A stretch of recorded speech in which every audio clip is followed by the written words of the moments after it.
بسم اللہ الرحمن الرحیم۔ آدمی کا اس وجہ سے علم کی مجلس میں آنا چھوڑ دینا تاکہ دوسرے لوگ علم حاصل کر سکیں۔ حضرت عقبہ بن عامر رضی اللہ عنہ فرماتے ہیں کہ میں 12 سواروں کی جماعت میں اپنی بستی سے چلا اور سفر کر کے مدینہ حضور صلی اللہ علیہ وسلم کی خدمت میں پہنچا۔ ہم آپ صلی اللہ علیہ وسلم کے یہاں ٹھہر گئے۔ میرے ساتھیوں نے کہا ہمارے اونٹ کون چرائے گا تاکہ وہ تو ہمارے اونٹ لے کر چلا جائے اور فارغ ہو کر ہم جا کر حضور صلی اللہ علیہ وسلم سے علم کی روشنی حاصل کر سکیں، اور شام کو جب اونٹ چرا کر واپس آئے گا تو ہم نے جو کچھ دن بھر میں حضور صلی اللہ علیہ وسلم سے سنا ہوگا وہ سب اسے بتا دیں گے۔ میں اونٹ چرانے کے لیے تیار ہو گیا اور چند دن اونٹ چراتا رہا۔ پھر میں نے دل میں سوچا کہ کہیں میرا نقصان تو نہیں ہو رہا، کیونکہ میرے ساتھی حضور صلی اللہ علیہ وسلم سے وہ حدیثیں سنتے ہیں جو میں نہیں سنتا، اور آپ صلی اللہ علیہ وسلم سے وہ کچھ سیکھ رہے ہیں جو میں نہیں سیکھ رہا۔ چنانچہ ایک دن میں اونٹ لے کر نہ گیا اور دوسرے ساتھی اپنے اپنے اونٹ لے کر گئے اور میں مجلس میں حاضر ہوا تو میں نے ایک آدمی کو یہ کہتے ہوئے سنا کہ حضور صلی اللہ علیہ وسلم نے فرمایا جو پورا وضو کرے گا وہ اپنے گناہوں سے ایسے پاک صاف ہو جائے گا جیسے آج ہی اس کی ماں نے اسے جنا ہو۔ میں یہ فضیلت سن کر بہت خوش ہوا اور واہ واہ کرنے لگا۔ حضرت عمر بن خطاب رضی اللہ عنہ نے کہا ارے میاں، اگر تم اس سے پہلے والا کلام سن لیتے تو اور زیادہ حیران ہوتے۔ میں نے کہا اللہ مجھے آپ پر قربان کرے، ذرا مجھے وہ کلام تو سنا دیں۔ انہوں نے فرمایا کہ حضور صلی اللہ علیہ وسلم نے فرمایا کہ جو اس حال میں مرے کہ اللہ کے ساتھ کسی چیز کو شریک نہ ٹھہراتا ہو تو اللہ تبارک و تعالیٰ اس کے لیے جنت کے سارے دروازے کھول دیں گے کہ جس سے چاہے داخل ہو جائے، اور جنت کے 8 دروازے ہیں۔ اس کے بعد حضور صلی اللہ علیہ وسلم ہمارے پاس باہر تشریف لائے۔ میں آپ کے سامنے بیٹھ گیا، لیکن آپ صلی اللہ علیہ وسلم نے مجھ سے منہ پھیر لیا اور 3 مرتبہ حضور صلی اللہ علیہ وسلم نے ایسے ہی فرمایا۔ جب آپ نے چوتھی مرتبہ بھی ایسے ہی کیا تو میں نے عرض کیا یا نبی اللہ، میرے ماں باپ آپ پر قربان ہوں، آپ مجھ سے کیوں منہ پھیر رہے ہیں؟ اس پر آپ صلی اللہ علیہ وسلم نے میری طرف متوجہ ہو کر فرمایا تمہیں ایک آدمی کا مجلس میں آنا زیادہ پسند ہے یا 12 کا؟ جب میں نے یہ منظر دیکھا تو میں اسی وقت اپنے ساتھیوں کے پاس واپس چلا گیا۔ حضرت عثمان بن ابی العاص رضی اللہ عنہ فرماتے ہیں کہ میں ثقیف کے وفد کے ساتھ حضور اقدس صلی اللہ علیہ وسلم کی خدمت میں حاضر ہوا۔ ہم نے نبی کریم صلی اللہ علیہ وسلم کے دروازے پر اپنے نئے جوڑے پہنے۔ میرے ساتھیوں نے کہا ہماری سواریوں کو کون تھام رکھے گا؟ لیکن سب کو حضور اقدس صلی اللہ علیہ وسلم کی خدمت میں فوراً حاضری دینے کا شوق تھا اور کوئی بھی اس کام کے لیے ٹھہرنا نہیں چاہتا تھا۔ میں ان سب میں چھوٹا تھا۔ میں نے کہا اگر آپ لوگ چاہیں تو میں سواریوں کے لیے یہاں ٹھہرنے کے لیے تیار ہوں، لیکن شرط یہ ہے کہ جب آپ لوگ اندر سے باہر آئیں تو پھر آپ لوگوں کو میری سواری کی وجہ سے یہاں رکنا ہوگا۔ انہوں نے کہا ٹھیک ہے، اور وہ سب اندر حضور صلی اللہ علیہ وسلم کی خدمت میں چلے گئے اور وہاں سے فارغ ہو کر باہر واپس آئے اور کہنے لگے آؤ چلیں۔ میں نے کہا کہاں؟ تمہارے گھر۔ میں نے کہا میں نے اپنے گھر سے اتنا سفر کیا، لیکن جب نبی کریم صلی اللہ علیہ وسلم کے دروازے پر پہنچا تو حضور کی خدمت میں حاضری دیے بغیر میں واپس چلا جاؤں، حالانکہ آپ لوگوں نے مجھ سے وعدہ کیا تھا جیسے کہ آپ لوگوں کو معلوم ہے۔ اس پر ساتھیوں نے کہا اچھا جلدی کرو، ہم حضور صلی اللہ علیہ وسلم سے ہر بات پوچھ آئے ہیں، تمہیں اب کچھ پوچھنے کی ضرورت نہیں۔ چنانچہ میں حضور صلی اللہ علیہ وسلم کی خدمت میں حاضر ہوا اور عرض کیا یا رسول اللہ، آپ میرے لیے اللہ سے دعا فرما دیں کہ مجھے علم اور دین کی سمجھ عطا فرما دے۔ حضور صلی اللہ علیہ وسلم نے فرمایا تم نے کیا کہا؟ میں نے اپنی درخواست دوبارہ پیش کی تو حضور نے فرمایا تم نے ایسی فرمائش کی ہے کہ ویسی تمہارے ساتھیوں میں سے کسی نے نہیں کی، جاؤ اب تم ہی اپنے ان ساتھیوں کے بھی امیر ہو، اور تمہاری قوم میں سے جو بھی تمہارے پاس آئے تم اس کے امیر ہو۔ آگے اور بھی حدیث ذکر کی ہے۔ دوسری مختصر روایت میں یہ ہے کہ میں حضور صلی اللہ علیہ وسلم کی خدمت میں حاضر ہوا۔ حضور کے پاس ایک قرآن رکھا ہوا تھا۔ میں نے حضور صلی اللہ علیہ وسلم سے مانگا، حضور نے مجھے عطا فرما دیا۔ علم کا پڑھنا پڑھانا اور علم کو آپس میں دہرانا، اور کن چیزوں کا پوچھنا مناسب ہے اور کن کا مناسب نہیں۔ حضرت انس رضی اللہ عنہ فرماتے ہیں کہ ہم لوگ نبی کریم صلی اللہ علیہ وسلم کے پاس بیٹھتے تھے اور کبھی ہماری تعداد 60 تک بھی ہو جاتی تھی۔ حضور صلی اللہ علیہ وسلم ہم لوگوں میں حدیث بیان فرماتے، پھر اپنی کسی ضرورت سے اندر تشریف لے جاتے۔ ہم لوگ بیٹھ کر اسے آپس میں اتنا دہراتے کہ جب وہاں سے اٹھتے تو وہ حدیث ہمارے دل میں پختہ ہو چکی ہوتی۔ حضرت ابو موسیٰ رضی اللہ عنہ فرماتے ہیں کہ نبی کریم صلی اللہ علیہ وسلم جب فجر کی نماز پڑھ لیتے تو ہم سب آپ کی طرف متوجہ ہو جاتے۔ ہم میں سے کوئی آپ سے قرآن کے بارے میں، کوئی فرائض کے بارے میں اور کوئی خواب کی تعبیر پوچھتا۔ حضرت فضالہ بن عبید رضی اللہ عنہ کے پاس جب ان کے ساتھی آیا کرتے تو ان سے فرمایا کرتے کہ مل کر پڑھا کرو، بشارتیں سنایا کرو اور علم کو بڑھاؤ۔ اللہ تبارک و تعالیٰ تمہاری خیر کو بڑھائے اور تم سے محبت کرے، اور جو تم سے محبت کرتا ہے اس سے بھی محبت کرے، اور مسائل کو ہمارے سامنے دہراتے رہا کرو، کیونکہ مسائل کے آخری حصے کا ثواب پہلے حصے کی طرح ہے، اور اپنی گفتگو میں استغفار شامل کر لیا کرو۔ حضرت ابو نضرہ رحمۃ اللہ علیہ کہتے ہیں کہ میں نے حضرت ابو سعید رضی اللہ عنہ کی خدمت میں عرض کیا کہ آپ ہمیں حدیثیں لکھ کر دے دیں۔ فرمایا ہرگز لکھ کر نہیں دیں گے، ہم ہرگز حدیث کو قرآن نہیں بنائیں گے، بلکہ تم ہم سے حدیثیں ایسے لو جیسے ہم نے نبی کریم صلی اللہ علیہ وسلم سے بغیر لکھی ہوئی زبانی لی تھی۔ اور حضرت ابو سعید رضی اللہ عنہ یہ بھی فرمایا کرتے تھے کہ حدیثیں آپس میں دہرایا کرو، کیونکہ اس طرح پختہ یاد ہو جاتی ہیں۔ حضرت ابو سعید رضی اللہ عنہ نے فرمایا حدیثوں کا آپس میں مذاکرہ کرتے رہا کرو، اس سے حدیثیں اچھی طرح یاد ہو جاتی ہیں۔ حضرت علی رضی اللہ عنہ نے فرمایا حدیثوں کا آپس میں مذاکرہ کرتے رہا کرو، کیونکہ اگر تم ایسا نہیں کرو گے تو تمام حدیثیں بھول جاؤ گے۔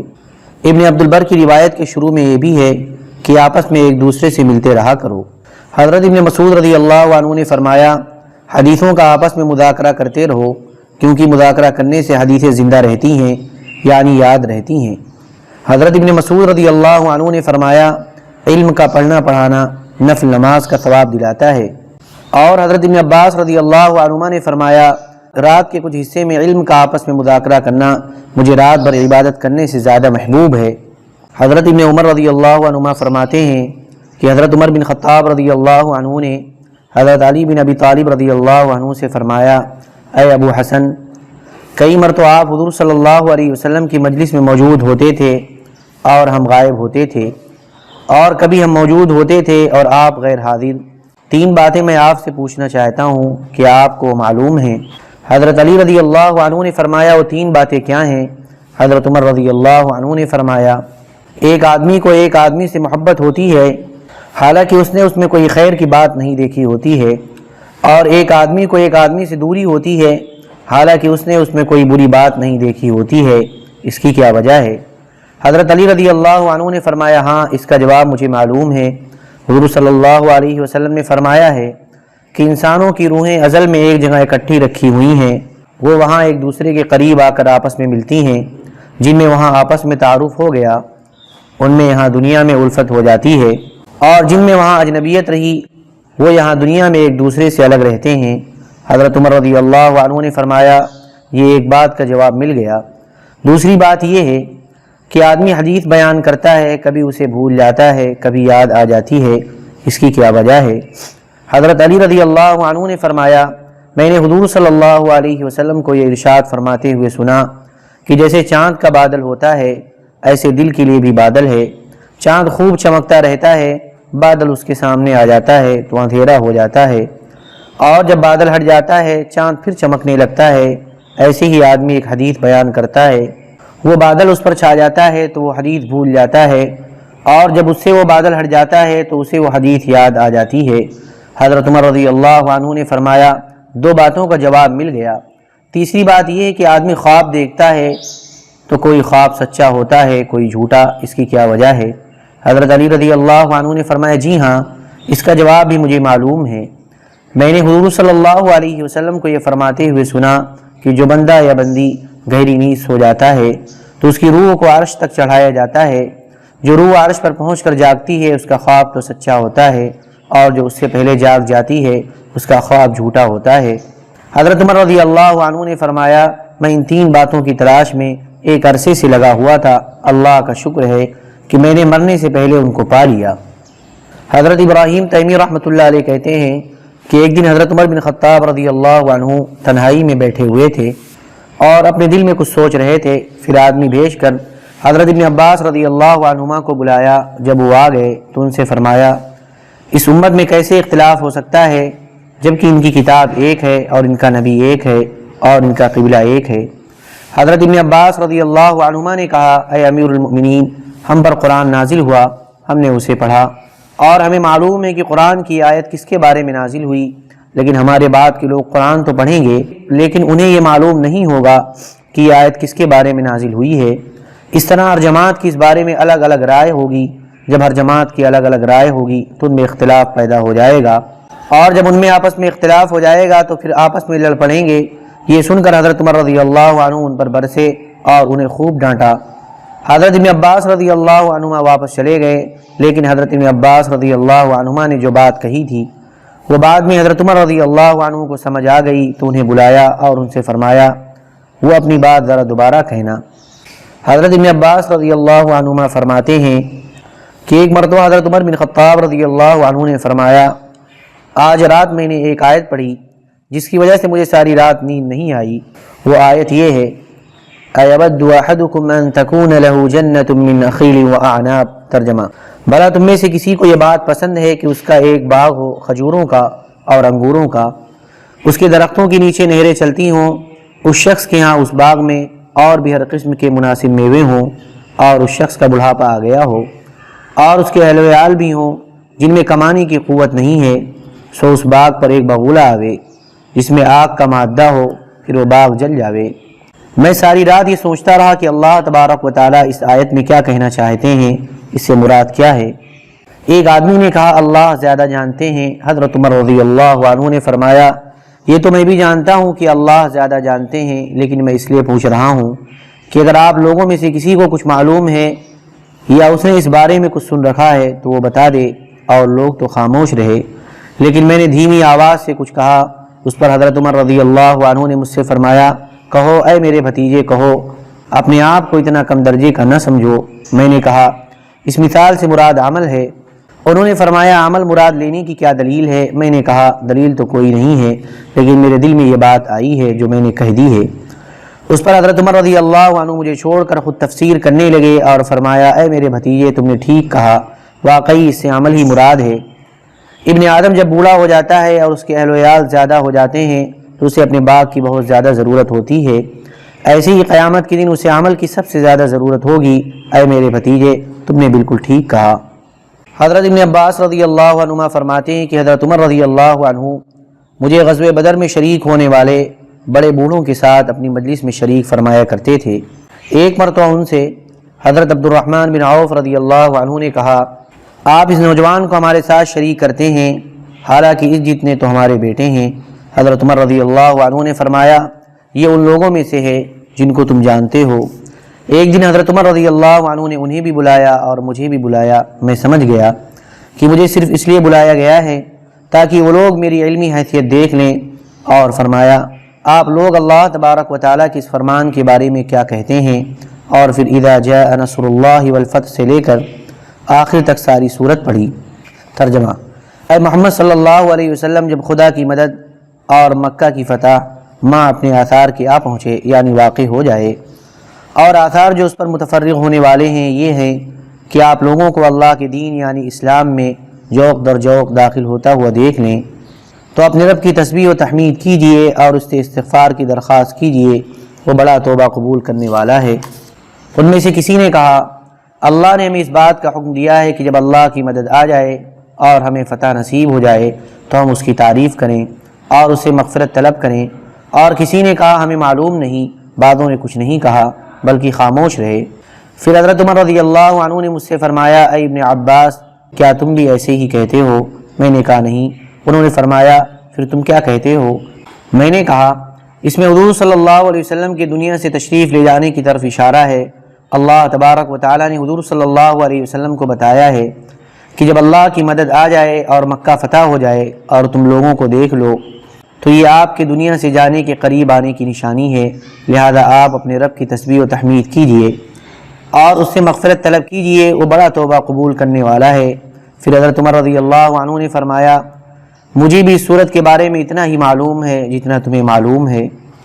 حضرت ابن عباس رضی اللہ عنہ فرماتے ہیں کہ میں نے حضرت عمر بن خطاب رضی اللہ عنہ سے اللہ تبارک و تعالیٰ کے اس فرمان کے بارے میں پوچھا یا ایھا الذین آمنوا لا تسألوا عن اشیاء ان تبد لکم تسؤکم۔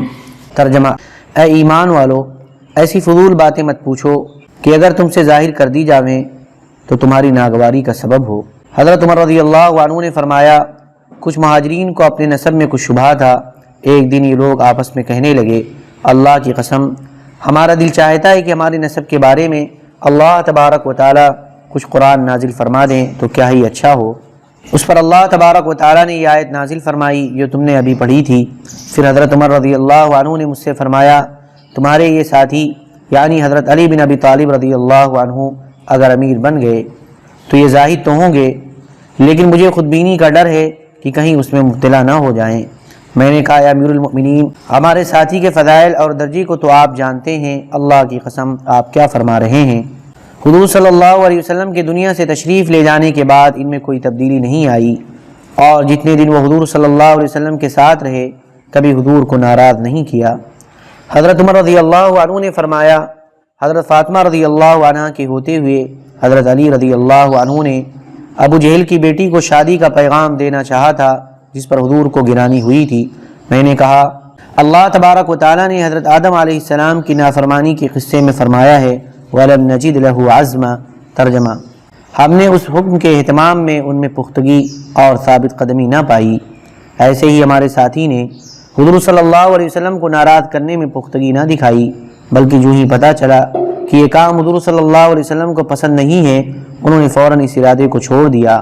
اور یہ تو دل کے وہ خیالات ہیں جن کے آنے کو کوئی روک نہیں سکتا، اور اللہ کے دین کی سمجھ رکھنے والے فقیہ اور اللہ کے احکام کے جاننے والے عالم سے بھی کبھی لغزش ہو جاتی ہے، لیکن جب اسے اس پر متنبہ کیا جائے تو فوراً اسے چھوڑ کر اللہ کی طرف رجوع کر لیتا ہے۔ حضرت عمر رضی اللہ عنہ نے فرمایا اے ابن عباس جو یہ چاہتا ہے کہ تمہارے علوم کے سمندروں میں گھس کر تمہارے ساتھ غوطہ لگائے اور گہرائی تک جا پہنچے، وہ ایسا کام کرنا چاہتا ہے جو اس کے بس میں نہیں ہے، یعنی تم نے اپنے دلائل سے مجھے لاجواب کر دیا ہے۔ حضرت سعد بن ابی وقاص رضی اللہ عنہ فرماتے ہیں کہ میں حضرت عبداللہ بن عمر رضی اللہ عنہما کے پاس بیٹھا ہوا تھا کہ اتنے میں سامنے سے مقصورہ والے حضرت خباب رحمۃ اللہ علیہ ظاہر ہوئے اور کہنے لگے اے عبداللہ بن عمر کیا آپ نے وہ حدیث سنی ہے جو حضرت ابو ہریرہ رضی اللہ عنہ بیان کر رہے ہیں؟ وہ کہہ رہے ہیں کہ میں نے حضور صلی اللہ علیہ وسلم کو یہ فرماتے ہوئے سنا کہ جو گھر سے ہی جنازے کے ساتھ چلے اور اس کی نماز جنازہ پڑھے اور پھر دفن تک اس کے پیچھے رہے اس کو 2 قرات اجر ملے گا، ایک قرات احد پہاڑ کے برابر ہوتا ہے، اور جو نماز پڑھ کر واپس آ جائے اس کو احد پہاڑ کے برابر اجر ملے گا، یعنی 1 قرات اجر ملے گا۔ حضرت ابن عمر رضی اللہ عنہما نے حضرت خباب رضی اللہ عنہ کو حضرت عائشہ رضی اللہ عنہ کے پاس بھیج دیا کہ ان سے حضرت ابو ہریرہ رضی اللہ عنہ کی اس حدیث کے بارے میں پوچھو اور وہ جو جواب دیں وہ آ کر بتاؤ۔ پھر حضرت ابن عمر رضی اللہ عنہما ایک مٹھی مسجد کی کنکریاں لے کر ہاتھ میں الٹ پلٹ کرتے رہے یہاں تک کہ وہ قاصد یعنی حضرت خباب واپس آ گئے اور آ کر بتایا کہ حضرت عائشہ رضی اللہ عنہ فرما رہی ہیں کہ حضرت ابو ہریرہ نے ٹھیک کہا ہے۔ تو ہاتھ میں جو کنکریاں تھیں انہیں حضرت ابن عمر رضی اللہ عنہما نے زمین پر پھینک کر کہا پھر تو ہم نے اجر و ثواب کے بہت سے قیرات کھو دیے ہیں۔ حاکم کی روایت میں اس کے بعد یہ بھی ہے کہ حضرت ابو ہریرہ رضی اللہ عنہ نے فرمایا ہمیں نہ تو زمیندارہ کی مشغولی تھی اور نہ بازار کے کاروبار اور تجارت کی، جس کی وجہ سے ہمیں حضور صلی اللہ علیہ وسلم کو چھوڑ کر جانا پڑتا۔ میری چاہت بس اتنی تھی کہ حضور صلی اللہ علیہ وسلم مجھے یا تو کوئی کلمہ اور بات سکھا دیں یا کھانے کا کوئی لقمہ کھلا دیں۔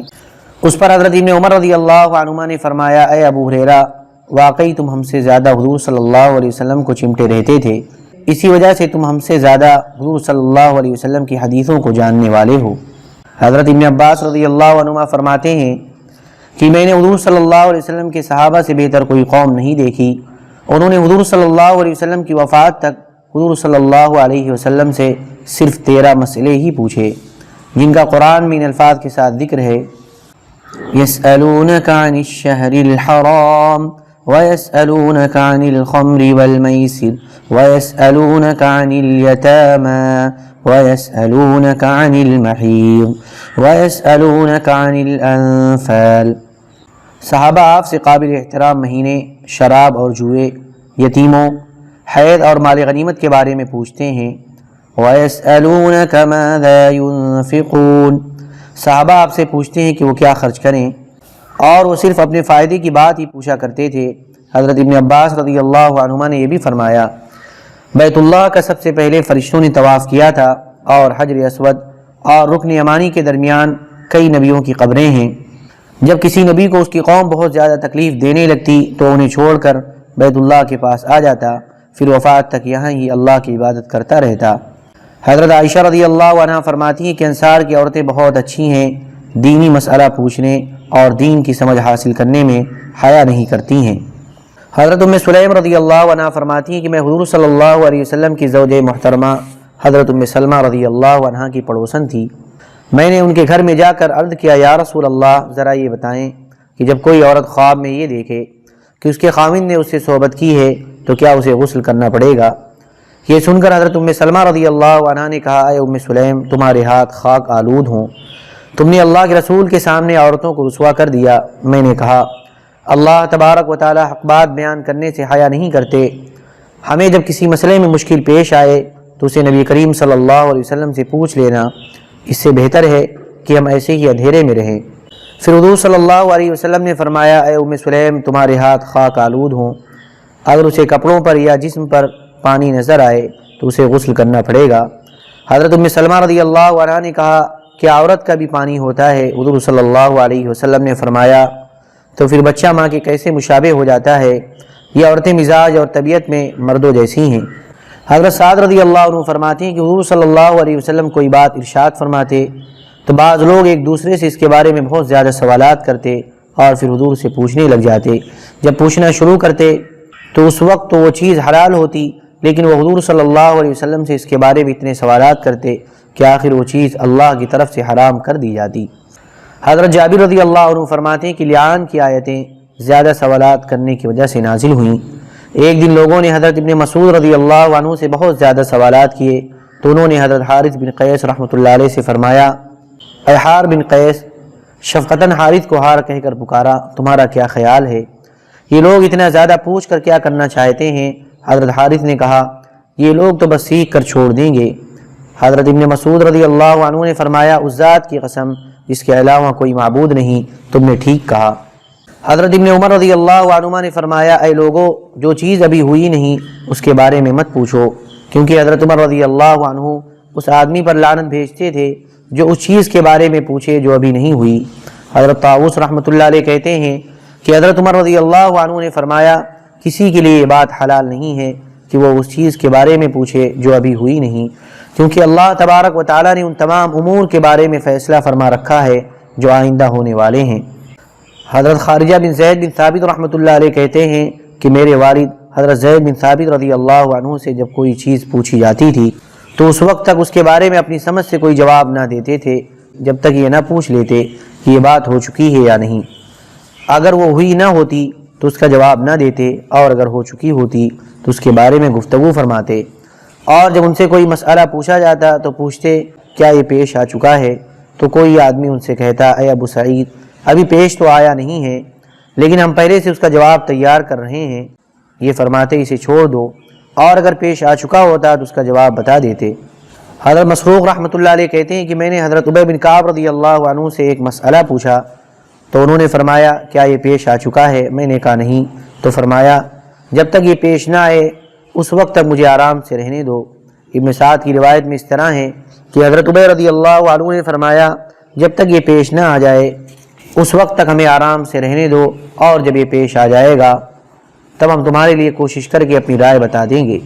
حضرت عامر رحمۃ اللہ علیہ کہتے ہیں کہ حضرت عمار رضی اللہ عنہ سے ایک مسئلہ پوچھا گیا تو پوچھا، کیا یہ مسئلہ پیش آ چکا ہے؟ لوگوں نے کہا نہیں، تو فرمایا، جب تک یہ مسئلہ پیش نہ آ جائے اس وقت تک ہمیں چھوڑے رکھو، جب یہ پیش آ جائے گا تب زور لگا کر اس کا صحیح جواب نکال کر تمہیں بتائیں گے۔ اللهم صل على سيدنا وحبيبنا ومحبوبنا ومولانا محمد وبارك وسلم، سبحان ربك رب العزة عما يصفون وسلام على المرسلين والحمد لله رب العالمين۔